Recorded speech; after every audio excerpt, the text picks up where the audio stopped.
majlis ilmu kita pada malam ini diikuti dengan bacaan Al-Fatihah. Kita berharap semoga Allah Subhanahu wa taala kurniakan kepada kita al-afwa wal afiyah wal mu'afata daimah fid din wad dunya wal akhirah. Kemudian kita mohon kepada Allah untuk permudahkan segala urusan kita, murahkan rezeki kita, kurniakanlah kepada kita keteguhan hati, kurniakan kepada kita keteguhan iman, kurniakan kepada kita kekukuhan peribadi.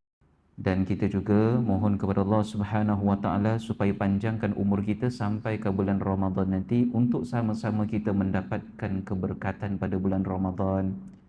Dipanjangkan juga umur kita dengan penuh ketaatan kepada Allah Subhanahu wa taala. Ala hadhihi niyyah wa kama salafuna salih al-Fatihah. A'udzu billahi minasyaitonir rajim. Bismillahirrahmanirrahim. Alhamdulillahirabbil alamin arrahmanir rahim maliki yaumiddin.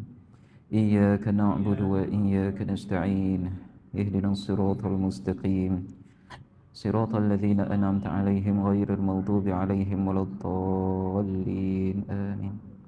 قال الشيخ المؤلف رحمه الله تعالى ونفعنا به وبعلومه في الدارين آمين. Alhamdulillah. Tuan-tuan dan puan-puan yang dirahmati Allah Subhanahu wa taala, sebelum kita mulakan kita punya majlis ilmu pada malam, tapi insya-Allah kita cuba kongsikan sebanyak-banyaknya ilmu agar kita dapat sama-sama dengarkan dan kita dapat sama-sama manfaatkan dalam kehidupan kita, insya-Allah. Bila saya sebut mendengarkan, memang sebenarnya tuan-tuan dan puan sekalian, mendengar ini adalah salah satu daripada nikmat Allah satu, dan salah satu daripada prasarana ataupun jalan untuk sampainya dakwah ataupun hidayah ke dalam hati kita. Kalau kita tengok dalam Al-Quranul Karim, Allah Subhanahu wa taala sebutkan inna sam'a wal basara wal fuada. Allah mulakan dengan sama'. Kebanyakan dalam ayat Al-Quran ketika nak menceritakan tentang hidayah dan sebagainya, Allah mulakan dengan sama'. Bahkan tuan-tuan puan sekalian, kalau kita tengok balik kembali kisah ketika baginda sallallahu alaihi wasallam nak menerima wahyu daripada melalui malaikat Jibril daripada Allah Subhanahu wa taala, baginda menulis ke? Tidak. Baginda mendengarkan apa yang dibacakan. Jadi mendengarkan ini adalah salah satu daripada cara yang ampuh untuk kita mendapatkan petunjuk dan juga ilmu daripada Allah Subhanahu wa taala. Dan alhamdulillah, thumma alhamdulillah, syukur pada Allah, malam ini kita termasuk dalam golongan yang nak membuka telinga, mendengarkan petunjuk, mendengarkan ilmu, mendengarkan perkongsian tersebut, insya-Allah. Ada golongan diberikan peluang untuk mendengarkan ilmu, mendengarkan nasihat, mendengarkan peringatan, malah mereka abaikan, malah mereka menjauhi tuan-tuan dan puan sekalian. Ketika kita baca tentang beberapa ayat Al-Quran yang menyentuh tentang golongan yang tidak mahu mendengar peringatan-peringatan ni, dia amat menambat dan juga mengerikan sebenarnya. Bermula dengan kita pernah dengar mungkin ayat yang sangat popular, wa yatajannabuhal ashqa. Orang yang menjauhi daripada mendengarkan peringatan ini, tuan-tuan dan puan sekalian, Allah vonis dia, Allah cop dia sebagai golongan al-ashqa, golongan yang celaka. Itu satu, saya sering kongsikan kepada tuan-tuan dan puan sekalian. Yang kedua, tuan-tuan dan puan sekalian, yang kita agak takut di hari akhirat nanti, Allah dah umpamakan kita, tuan-tuan dan puan sekalian, minta maaf. Di sini tuan-tuan dan puan sekalian, dalam Al-Quran Allah dah umpamakan orang yang tidak mahu mendengarkan peringatan, tidak mahu mendengarkan nasihat, tidak mahu mendengarkan ajaran Al-Quran. Mereka ini adalah summun. Summun tu maksudnya pekak. Bukhumun, bisu, umyun, buta, fahum la yarji'un, dan mereka tidak akan kembali balik kepada Allah Subhanahu wa taala. Allah dah cop dah. Tak nak dengar, tunggu satu masa kamu tidak akan dengar. Tak nak menerima, tunggu satu masa kami tak akan terima anda. Kamu menjauh, jangan risau, tiba satu masa kami yang akan menjauhkan diri daripada kalian. Kalian yang kami akan jauhkan daripada kami. Jadi tuan-tuan dan puan sekalian, perbuatan kita sekarang, waliyadzubillah, nanti ada impaknya di hari akhirat nanti. Kalau sekarang kita sudi membuka telinga mendengarkan nasihat dan juga ajaran, insya-Allah tuan-tuan dan puan sekalian, di hari akhirat kita dibangkitkan dalam golongan yang mendengarkan syafaat.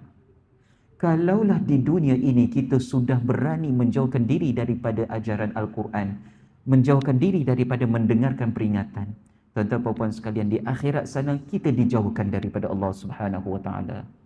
Kalau di dunia tuan-tuan puan-puan sekalian kita sudah berani untuk mengatakan sesuatu yang tidak selayaknya kepada ajaran Allah, di akhirat sana nanti tuan-tuan puan-puan sekalian kita akan dihinakan oleh Allah Subhanahu wa taala, dihinakan oleh para malaikat, bahkan dihinakan oleh makhluk-makhluk lain.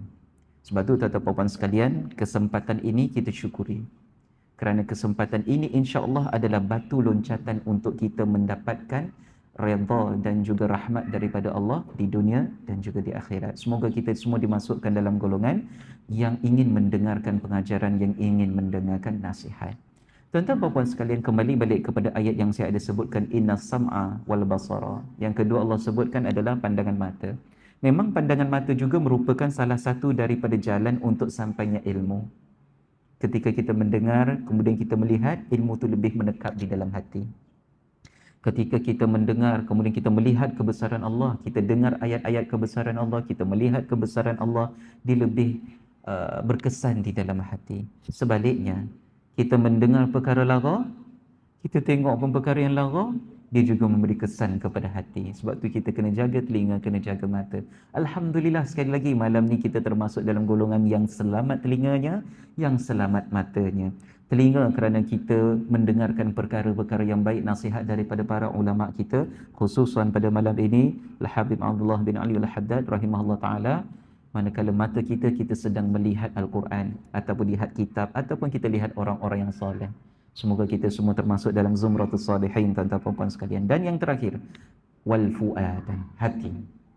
Tuan-tuan puan-puan sekalian, ilmu itu tempat melekatnya, dan ilmu itu nak tahu berkesan ataupun tidak kalau ilmu itu sudah sampai ke dalam hati. Kalau hati kita, tuan-tuan puan-puan sekalian, melalui pendengaran tadi, melalui mata tadi, ilmu itu sampai ke dalam hati, hati pun berdetak laju untuk mendekatkan diri kepada Allah, itu tanda insya-Allah ilmu itu memberi kesan dan berfaedah.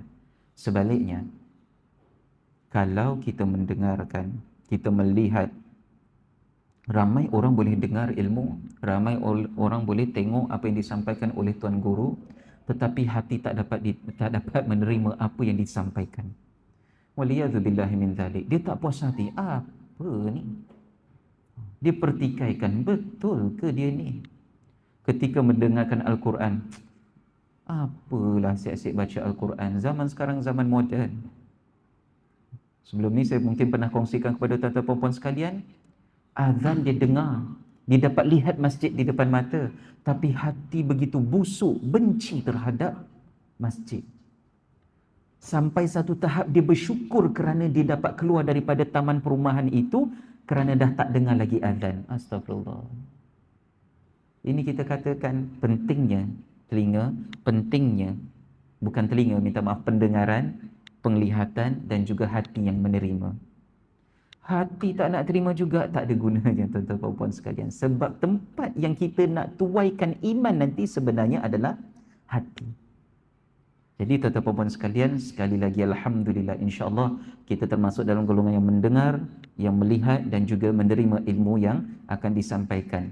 Kemudian nanti tuan-tuan dan puan sekalian, illal ladzina amanu wa amilus solihat. Dah sampai ke dalam hati, jangan lupa kita bukan sekadar beriman, kita bukan sekadar percaya apa yang kita buat, beriman dengan apa yang telah dipelajari, tapi kita juga kena amalkan ilmu-ilmu yang telah kita pelajari. Buktikan keimanan kita melalui ibadah-ibadah kepada Allah Subhanahu wa taala. Jadi tuan-tuan dan puan sekalian, kita berharap sangat ilmu yang kita sampaikan pada malam ini walaupun tidak terlalu lama, mungkin paling lewat 8.30, mohon maaf banyak-banyak, kita dapat manfaatkan dan kita dapat aplikasikan dalam kehidupan insya-Allah. Tuan-tuan dan puan-puan yang dirahmati Allah Subhanahu wa taala, kita sambung perbahasan kita berkenaan dengan mabhathul Quran ataupun perbahasan berkenaan dengan membaca Al-Quran, tuan-tuan dan puan sekalian. Kita sudah jelaskan berkenaan dengan Al-Quran itu apa, kelebihan Al-Quran, adab-adab membaca Al-Quran. Dan selanjutnya tuan-tuan dan puan sekalian, kita nak pergi kepada conclusion of kita beradab kepada Al-Quran. Kita bacakan karangan tuan kitab kita, qala Syekhul Ma'alif rahimahullah ta'ala wa nafa'ana bihi bi ulumi fid dharain amin. Membesarkan Tuhan serta berlaku khusyuk dan khudu'. Khusyuk, khudu' maksudnya lebih kurang sama menundukkan diri kepada Allah Subhanahu wa taala. Menundukkan diri ni pula tuan-tuan puan-puan sekalian bukan dengan badan sahaja.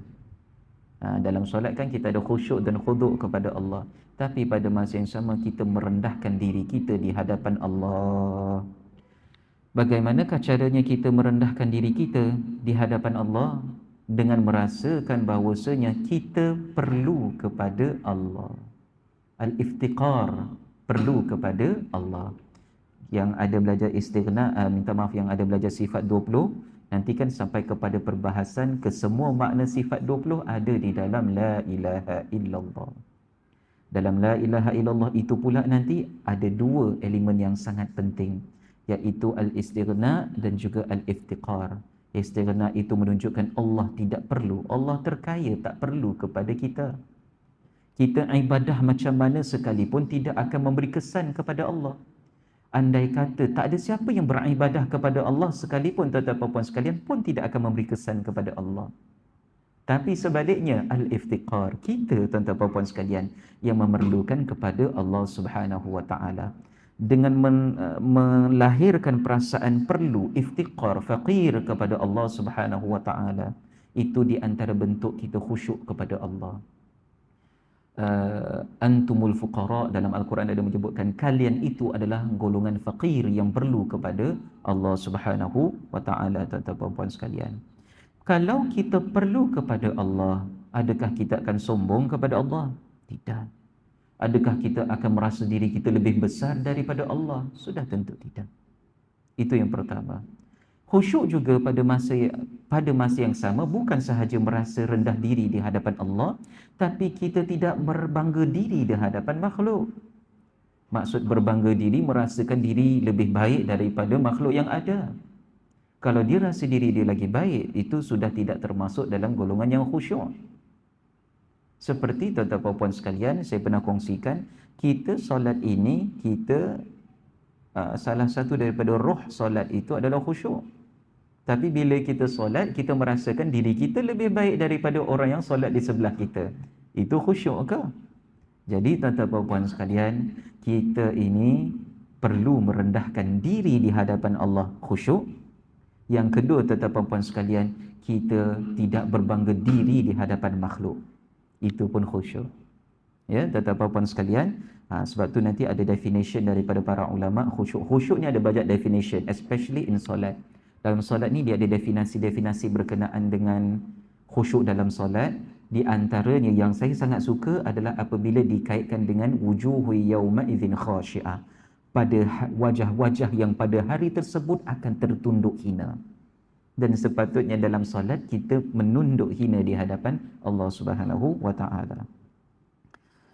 Jadi tuan-tuan puan sekalian, kita sambung. Ni kesimpulan daripada adab kepada Al-Quran. Membesarkan Tuhan serta berlaku khusyuk dan khuduk ketika membaca Al-Quran. Ketika baca Al-Quran kena ada perasaan khusyuk dan khuduk. Bukan sekadar kita minta maaf, syok sendiri. Ya, contohnya wattini wazzaituni wa turi sinin. Oh, sedapnya suara saya. Itu bukan khusyuk dan khuduk, itu ujub. Jadi tuan-tuan sekalian kena berhati-hati. Kalau kita sampai ke tahap ujub, pertama hilanglah pahala. Yang kedua, kita sudah tidak beradab dengan Al-Quran. Sebab apa? Kamu berbangga diri dengan membaca kalamullah, sedangkan kalamullah ini yang patut kita banggakan, bukan banggakan diri kita. Jadi tuan-tuan puan sekalian, sebab tu baca Al-Quran pun kita kena jaga adab.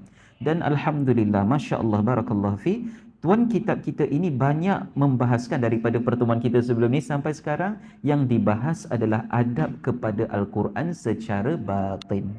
Kalau secara lahiriah tuan-tuan puan sekalian, maklum kita, siapa kat sini berani letak Al-Quran dekat atas lantai? Siapa dekat sini berani nak baling Al-Quran?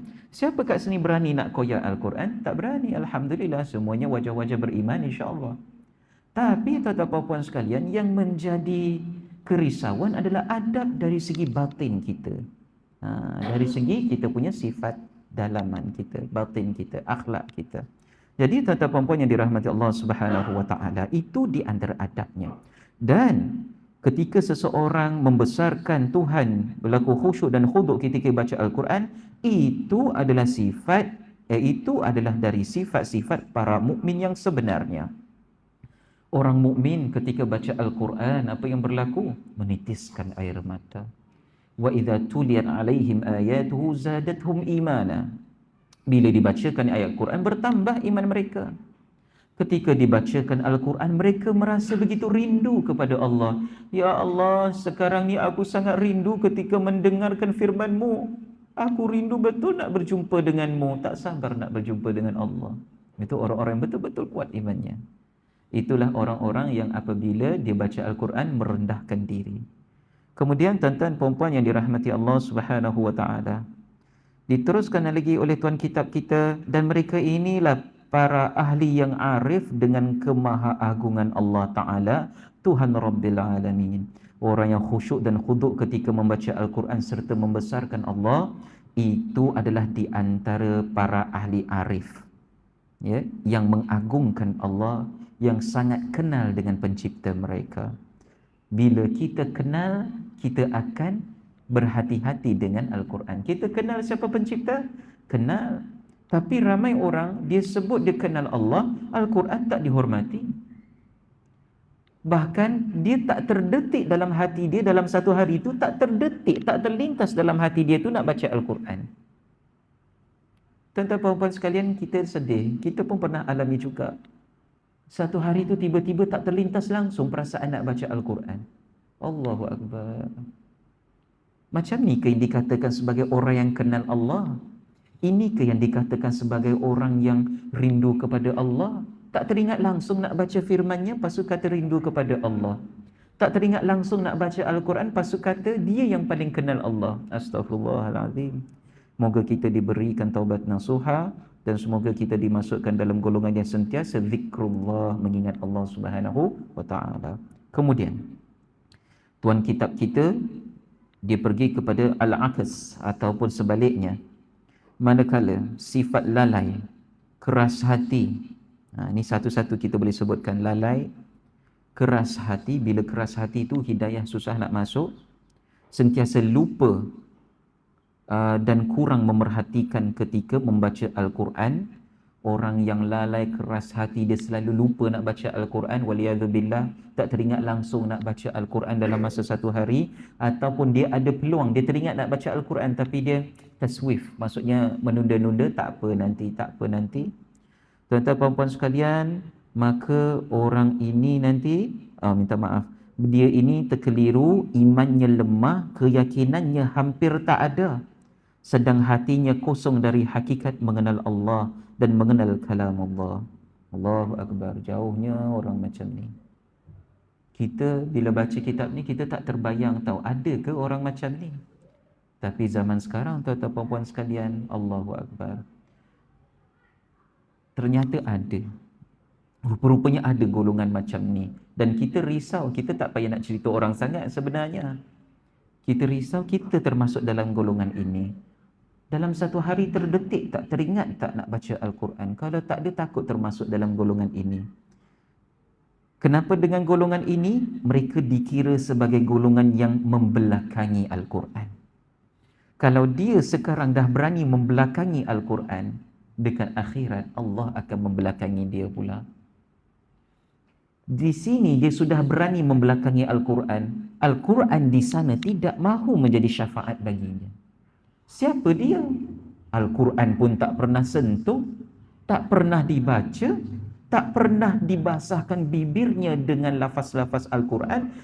Ada hati nak dapat syafaat melalui Al-Quran? La. Gitu tuan-tuan sekali. Waliyadzubillahi min dzalik. Selanjutnya, mudah-mudahan Allah memelihara kita sekalian dari kelakuan tersebut dan melindungi kita sekalian dari semua jenis bala dan bahaya. Inilah akhlak tuan kitab kita.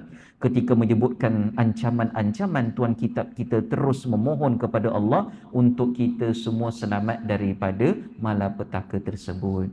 Ini adab yang menarik. Daripada kitab sahaja kita dah tahu perilaku dan peribadi tuan kitab kita ni macam mana.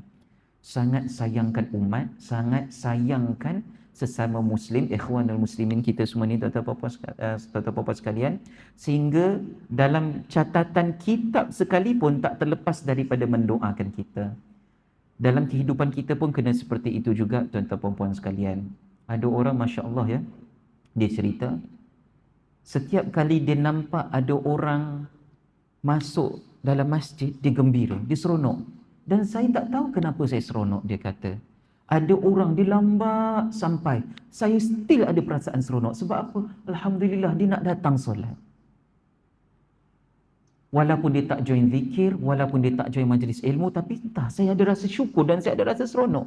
Tuan-tuan puan sekalian, orang macam ni susah nak cari. Alhamdulillah kita jumpa orang macam ni. Itu tanda insya-Allah kita akan dapat bi'ah yang baik juga tuan-tuan puan sekalian. Jadi tuan-tuan puan sekalian, orang seperti ini tuan-tuan puan sekalian, dia kita katakan anisah, dia happy go lucky. Sebab apa? Tak ada perasaan apa pun dalam hati dia. Yang ada, dia mengharapkan semua umat muslimin mendapat kebaikan, dapat masuk ke dalam syurga bersama-sama. Waktu saya dekat Darul Ulumah dakwah pondok saya dulu tu tuan-tuan puan sekalian, ada junior lah, kita katakan junior Habib, tapi beliau ni tuan-tuan puan sekalian baca Al-Quran menitikkan air mata. Heran, memang beliau tu lagi syatir lah, kita katakan lagi pandai lah daripada kita. Memang biasa kalau dekat pondok tu dia nombor 1, nombor 2, nombor 1, nombor 2. Kita ni nombor 1 daripada belakang, nombor 2 daripada belakang. Beliau ni masya-Allah tuan-tuan puan sekalian, ketika baca Al-Quran menangis. Nanti tutup mata lama-lama menangis. Heran kita. Lepas tu bila tanya kawan-kawan dia sebab apa macam tu, dia tu cepat, orang katalah hati dia lembut. Bila baca ayat Quran pasal azab, dia kata macam mana umat Nabi Muhammad nanti, kalau umat Nabi Muhammad nanti kena seksa, mesti baginda sedih kan.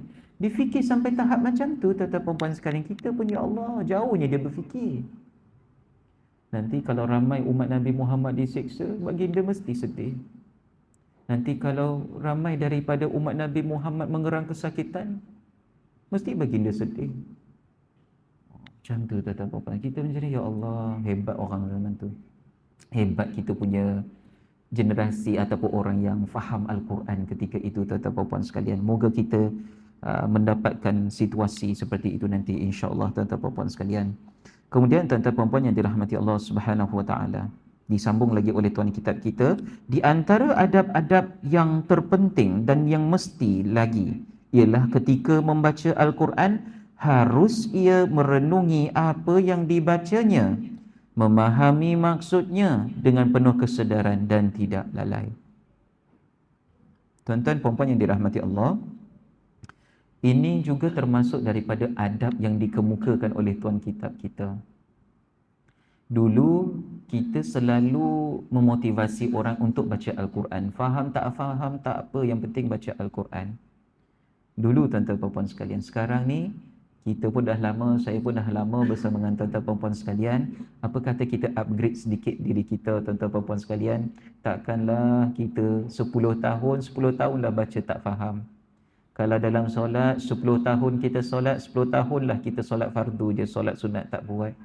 Apa kata kita upgrade diri kita sedikit tuan-tuan puan-puan sekalian, baca Al-Quran, fahami maksudnya. Ada kelas tafsir, ada kelas tadabbur, ikuti. Upgrade diri kita tuan-tuan puan-puan sekalian, nanti ada rasa kelainannya masya-Allah. Jadi tuan-tuan puan-puan yang dirahmati Allah Subhanahu wa taala, tuan kitab kata itu di antara adab. Baca Al-Quran dan memahami maksudnya, itu di antara adab. Sebab apa? Al-Quran ini tuan-tuan puan-puan sekalian, Allah Subhanahu wa taala berfirman, kitabun anzalnahu ilaika mubarakun liyadabbaru ayatihi waliyatadhakkaru ulul albab waliyatadhakkaru ulul albab. Yang bermaksud, itulah kitab yang kami turunkan kepadamu dengan penuh keberkatan supaya mereka memperhatikan keterangan-keterangannya. Liyadabbaru ayatihi, memperhatikan kandungan dan juga keterangan-keterangannya, dan supaya orang-orang yang mengerti dapat memikirkan. Jadi tuan-tuan puan sekalian, saya dah pernah kongsikan, tuntutan terhadap kita atas Al-Quran bukan sekadar baca sahaja sebenarnya. Kita kena tadabbur, kita kena hayati isi kandungan Al-Quran. Itu di antara tuntutan kita. Dan rupa-rupanya Tuan Kitab kata itu di antara adab kita. Kita baca surat daripada Sultan, baca, tak faham, baca je. Yang lebih best baca siap berlagu. Di sini saya menitahkan kepada rakyat. Oh, kalau baca macam tu depan Sultan mungkin dimurkai oleh Sultan tersebut, tuan-tuan puan-puan sekalian. Ada satu kisah ni tuan-tuan puan-puan sekalian dekat Yaman kalau tak salah. Apa namanya, mereka ni agak ni sedikit. Kalau azan tu tuan-tuan puan-puan sekalian lengguk tamtid, kita panggil makruh tamtid ni, berlengguk yang melampau-lampau. Allah, lidahlah lari dari segi ni semua. Dilengguk-lenggukkan pada lafaz Allah. Makruh hukumnya tuan-tuan puan-puan sekalian. Boleh rujuk dalam kitab Taqiratus Sadidah Syekh Hasan Al-Kaf. Sikit-sikit tak apalah. Ini Allah, Allahu Akbar. Jadi tuan-tuan puan-puan sekalian, ketika itu ada sultan ni tuan-tuan puan-puan sekalian, dia dengar dan dia biarkan. Kemudian tuan-tuan puan-puan sekalian, ada seorang ulama. Dia tengok kenapa sultan tak larang, kenapa amir tak larang. Dia kata tak apa, itu azan tak jadi masalah. Akhirnya tuan-tuan puan-puan sekalian, ulama ni dia pergi ke istana. Lepas tu dia cakap, saya nak jumpa dengan Sultan Fulan. Dia lenggukkan nama sultan tu. Marah orang yang ada kat dalam istana. Kenapa kamu cakap macam tu? Sultan pun pelik. Tuan imam, tuan ulama, kenapa buat macam ni? Kenapa lengguk-lenggukkan nama saya macam tu? Nak ejek ke? Macam tu juga kalau kita sebut nama Allah, kenapa lengguk melampau-lampau sangat? Macam tu tuan-tuan puan-puan sekalian. Ada orang baca Al-Quran, minta maaf, baca surat Sultan, baca dengan begitu, minta maaf, puisinya, dengan orang kata intonasinya, dengan lagunya, tapi tak faham isi kandungan daripada surat Sultan. Tuan-tuan puan-puan sekalian, minta maaf, biadab tak orang macam tu? Sekadar baca tapi tak faham. Ataupun baca mungkin faham tapi tak buat perintah sultan.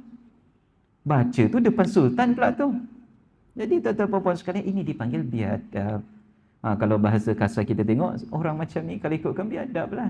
Depan Allah, ataupun minta maaf kita ambil perumpamaan sultan, baca, dah lah tak faham, ataupun dia faham tapi dia ingkari.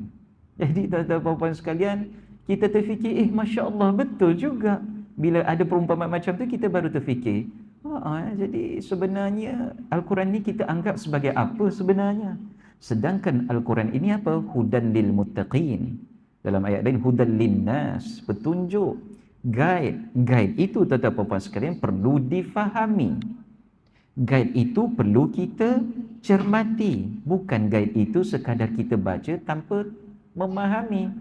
Kalau ada guide, contoh kita katakan map, kita baca tapi kita tak ikut tuan-tuan puan-puan sekalian, akhirnya kita sesat. Itulah dia Al-Quran. Kita baca tapi kita tak ikut, pada akhirnya dhalin. Lebih teruk lagi, al-maghdubi alaihim. Apa beza al-maghdub dengan dhalin? Al-maghdub katanya golongan al-Yahud. Dhalin adalah golongan an-Nasara ataupun Nasrani, tuan-tuan puan-puan sekalian. Apa beza antara mereka? Bukankah dua-duanya itu bukan Islam? Jadi apa bezanya? Al-maghdub alaihim ataupun kaum Yahud ni, tuan-tuan puan-puan sekalian, tahu kebenaran tetapi tidak mahu menerima atau ikuti kebenaran tersebut. Sebab tu maghdub alaihim. Golongan dhalin pula, tuan-tuan puan-puan sekalian, mereka ni golongan tersesat, tak tahu kebenaran dan ikut je tanpa usul periksa. Itu dhalin pula, tuan-tuan puan-puan sekalian. Kita dekat mana? Tengah-tengah. Bukan maghdubi alaihim, maksudnya bukan golongan yang ada ilmu tapi tak mengamalkan ilmu. Ataupun bukan golongan yang kita katakan ikut-ikut sahaja, iaitu kita katakan beramal tanpa ilmu. Tidak, kita bukan Nasrani beramal tanpa ilmu, ikut-ikut sahaja. Kita juga bukan Yahudi ataupun maghdubi alaihim, yang tahu tapi tak nak amalkan. Kita tengah-tengah. Apakah itu? Illal ladzina amanu wa amilus solihat tadi. Kembali balik pada ayat tadi. Beriman dan juga beramal, dua-dua kita buat. Tuan-tuan puan-puan yang dirahmati Allah Subhanahu wa taala. Saya akhiri, tuan-tuan puan-puan sekalian, mohon maaf. Saya sebenarnya ada janji nak ceritakan beberapa peristiwa berkenaan dengan sahabat, orang-orang alim dengan Al-Quran, tapi tak sampai pula. Baru sampai dekat kesimpulan daripada adab-adab tadi, tuan-tuan puan sekalian. Saya akhiri dengan Allah Subhanahu Wa Taala berfirman ketika mengingkar sesetengah kaum, mencela mereka disebabkan kelalaian mereka terhadap Al-Quran. Allah cela golongan yang lalai dengan Al-Quran. Afala yatadabbaruna Al-Quran am ala qulubin aqfaluha. Tidakkah mereka mahu memperhatikan isi Al-Quran ataukah hati mereka terkunci? Allah bagi tahu. Mereka ni tak nak tadabbur Al-Quran ke sebab hati mereka dah terkunci? Itu sindiran ataupun kita katakan ayat, orang kata panahan daripada Allah Subhanahu Wa Taala, tuan-tuan puan sekalian. Kenapa tak nak tadabbur? Jangan-jangan hati kamu sudah dikunci. Jadi bila kita tak nak tadabbur, tanya balik, kenapa aku tak nak tadabbur? Takutlah, sebab apa? Khawatir kita termasuk dalam golongan yang dikunci hati-hatinya. Waliyadzubillah. Sayyidina Ali berkata, tak ada gunanya membaca tanpa memperhatikan maknanya. Maksudnya tuan-tuan puan sekalian, baca tapi tak perhatikan makna. Apakah ada kesannya? Mungkin ada, tetapi kesannya tidak maksimum. Di sini kita nak katakan bukannya tak boleh sekadar membaca, boleh, itu lagi baik daripada sama sekali tidak membaca. Tapi tuan-tuan puan sekalian, kita sekadar nak ingatkan kembali, tuntutan terhadap Al-Quran bukan sahaja membaca sebenarnya. Ini yang kita kena betulkan balik persepsi. Al-Quran sebenarnya untuk kita fahami, hayati dan aplikasi dalam kehidupan. Itu yang kita nak kena betulkan balik, nak kena luruskan balik. Ya, tuan-tuan puan sekalian, semoga dengan perkongsian kita pada malam ini kita mendapatkan sebanyak-banyaknya manfaat, pengajaran ataupun kesimpulan yang kita boleh tarik. Jagalah adab kita kepada Al-Quran, terutama sekali adab batin. Adab batin terhadap Al-Quran macam mana, tuan-tuan puan sekalian? Jangan merasa besar diri saat kita membaca Al-Quran. Kerana Al-Quran itu adalah kalamullah. Sepatutnya kita bukan besarkan diri kita, tapi besarkan pencipta ataupun kalamullah Subhanahu Wa Taala, iaitu membesarkan Allah. Itu yang pertama. Yang kedua pula, tuan-tuan puan-puan sekalian, antara adab kita kepada Al-Quran bukan sekadar membaca, tetapi menghayati, tadabbur, ambil pengajaran, ibrah daripada Al-Quran itu, tuan-tuan puan-puan sekalian. Kalau tidak, waliyadzubillah, kita termasuk dalam golongan yang Allah Subhanahu Wa Taala sindir, dan Allah Subhanahu Wa Taala berikan ancaman hati-hati yang akan dikunci oleh Allah Subhanahu Wa Taala. Jadi saya rasa cukup sampai sini. Mohon maaf tak dapat nak berlama-lama sebab nak kena kejar urusan sekolah, minta maaf banyak. Ya. Dan pada masa yang sama mohon doa. Alhamdulillah, isteri tengah mengandung, jadi doakan. Alhamdulillah, masya. Mohon doa semua semoga dipermudahkan, diberikan inilah kemudahan, keringanan lah kepada isteri itu, tuan-tuan dan puan sekalian. Ya. Jadi kita cerita ni bukan sebab kita nak bangga, tapi kita nak tahadduts bin nikmah, nak cerita ataupun kita nak kongsikan kenikmatan. Semoga dengan kenikmatan ni memotivasi diri kita, tuan-tuan dan puan sekalian. Jadi mohon maaf sekali lagi, saya terpaksa tutup sampai di sini dahulu. Kita tutup dengan Ya Allah biha, kemudian kafaratul majlis dan juga suratul As. Bismillahirrahmanirrahim. Ya Allah biha, Ya Allah biha, Ya Allah bihusnil khatimah, Ya Allah biha, Ya Allah biha, Ya Allah bihusnil khatimah. Ighfir lana dhunubana, اغفر لنا ذنوبنا يا الله بها يا الله بها يا الله بحسن الخاتمة. بسم الله الرحمن الرحيم. سبحانك اللهم وبحمدك أشهد أن لا إله إلا أنت أستغفرك وأتوب إليك. بسم الله الرحمن الرحيم. والعصر إن الإنسان لفي خسر إلا الذين آمنوا وعملوا الصالحات وتواصوا بالحق وتواصوا بالصبر. أقول قولي هذا. السلام عليكم ورحمة الله وبركاته.